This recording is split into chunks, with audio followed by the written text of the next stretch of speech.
Yo, c'est Cyrus et bienvenue dans le coup de fil. Ce matin j'ai mangé une pomme. Bon, a priori on s'en fout, mais moi je me pose une question. Est-ce que j'aurais pu ne pas manger cette pomme? Alors Sartre m'aurait dit oui, beaucoup d'entre vous aussi, mais je veux un avis qui me dise non. Je veux celui du déterminisme de Spinoza. Spinoza c'est un philosophe qui est né à Amsterdam, qui est juif, d'origine portugaise.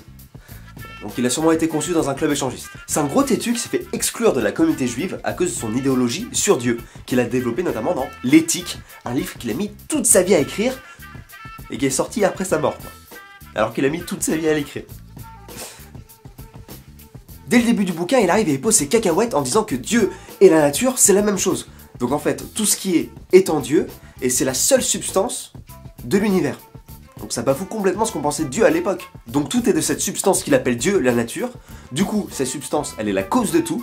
Donc elle est la cause d'elle-même. Donc elle ne peut pas ne pas être, c'est-à-dire qu'elle est nécessaire. Et en fait, il n'y a pas de but dans l'univers. Et tout ne fait que suivre l'ordre des choses. Et cet ordre, il est déterminé. Suivez-moi. On est sur déterminé. Faites gaffe, ça fait très mal quand on marche dessus. Oui, déterminé, c'est-à-dire qu'en fait tout se produit sur un enchaînement nécessaire, des causes et des effets, comme par exemple dans la vidéo d'Asiatomique sur l'étrange histoire de la Whitey femme. On voit plusieurs causes, comme le fait d'attendre l'ascenseur, le fait que Brice ne sache pas fermer la portière d'une voiture, etc., qui vont entraîner un accident. Mec, t'essaies de reprendre ma vidéo sans prévenir? Ouais, j'avoue, je suis désolé. En fait, je me suis permis parce que je trouvais que c'était un bon exemple. Ouais, c'est vrai. Dans ma vidéo, un enchaînement d'actions et d'événements aboutit sur une triste conclusion. Chaque action tire sa cause sur les actions qui ont précédé, donc c'est bien du déterminisme. Mais fais gaffe mec, c'est pas pour autant que ça reste une fatalité. Allez, je te laisse. Ciao mec. Peace mec. Alors effectivement, Asiatomique a raison. Si un fataliste pense que tu mourras demain, il dira que quoi que tu fasses du saut en parachute ou que tu restes chez toi, eh bien tu mourras demain si c'est écrit que tu dois mourir demain. Comme dans Destination Finale, où tu ne peux pas échapper au sort qui t'attend. Genre cette pauvre fille qui a son ordi qui lui tranche la gorge, puis sa cuisine qui explose, avec un couteau qui lui tombe dessus et qui se fait lui-même enfoncer par une chaise. Il y a de la joie. Alors qu'un déterministe dira que je mourrai demain que s'il y a les causes qu'il faut pour que je meure demain.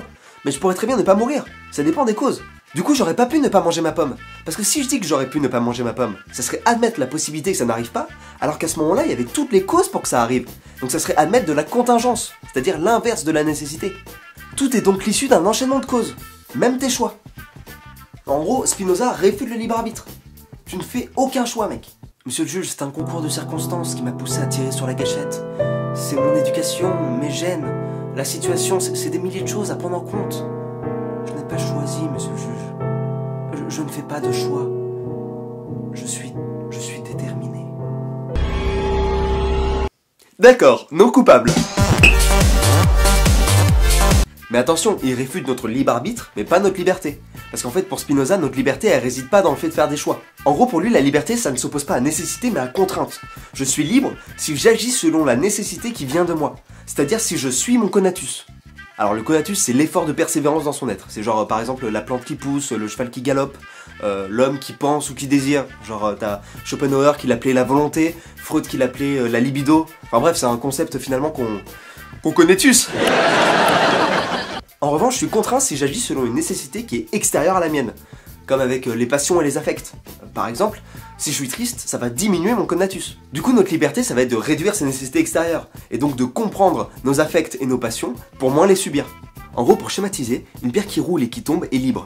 Une pierre qui tombe mais qui rencontre des obstacles qui lui empêchent de rouler correctement ne l'est pas. La pierre, c'est nous, le fait qu'elle persévère dans son mouvement, c'est le conatus, et les obstacles, c'est les affects et les passions. Donc en gros, on a la liberté de connaître les causes de ses actions. Mais on n'est pas libre quand on fait un choix. Pourtant c'est chelou parce que moi quand je fais un choix j'ai vraiment l'impression d'être libre. Et ben en fait il explique ça par une citation assez importante qu'il a sortie. Les hommes se croient libres parce qu'ils sont conscients de leurs désirs mais ignorants des causes qui les déterminent. En gros pour Spinoza, vu qu'on n'est pas conscient de tout ce qui nous pousse à faire tel choix, et ben on pense qu'il est libre. Regarde, je vais donner un exemple que j'aime bien. Imagine que t'es dans une pièce et que tu dois absolument sortir. Parce que par exemple, je sais pas, il y a un incendie. Ouais, je fais des effets spéciaux. Pardon. Il y a deux portes.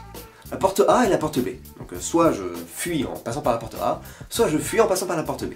Je suis devant mes deux portes, je choisis, j'ai vraiment la sensation d'être libre lorsque je fais mon choix. Je passe par la porte A. Ok. En fait, il s'avère que la porte B était fermée de toute façon. Donc, j'aurais pas pu passer par la porte B. De toute façon, je serais passé par la porte A. Si j'avais su que la porte B était fermée, lorsque j'avais fait mon choix, j'aurais pas du tout eu cette sensation d'être libre. Donc ça veut dire qu'on peut avoir la sensation d'être libre par l'ignorance. Ouais mon gars. Alors les mecs, petit conseil, ça tu le sors en soirée, tu pécho direct quoi. Tester et hop. Non, c'était que tester en fait. Ouais, j'étais pas très en forme ce soir-là. J'espère que le déterminisme de Spinoza est maintenant plus clair pour vous. N'hésitez pas à checker la description pour avoir plus d'infos et à partager la vidéo si je vous ai appris un truc. En attendant, je vous envoie du love et de la peace. Yallah.